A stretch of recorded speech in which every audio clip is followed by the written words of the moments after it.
Welcome to learning for life YouTube channel. আজকে MobiKwik বিল পেতে কিভাবে জিপে বিল পে করতে হয় সেটা ভিডিওর মাধ্যমে দেখাবো। তো প্রথমে মোবিকুইক অ্যাপসে গিয়ে অ্যাপসটাকে ওপেন করতে হবে, তারপরে জিপে লেটারে যেতে হবে, পে নাও নামে একটা অপশন আছে সেখানে যেতে হবে,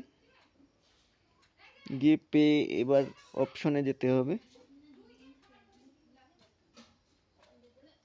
পেতে ক্লিক করে ইন্টার কুপন কোড,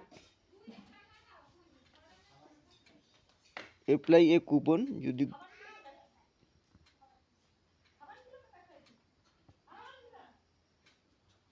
পেতে ক্লিক করতে হবে, ব্যাঙ্ক অ্যাকাউন্ট সিলেক্ট করে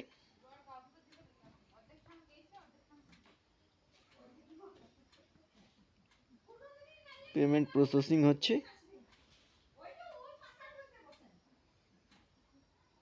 পেমেন্ট সাকসেসফুল দেখাবে, ব্যাঙ্ক অ্যাকাউন্ট থেকে যে ডেবিট হয়েছে সেটার মেসেজ চলে আসছে, পেমেন্ট সাকসেসফুল।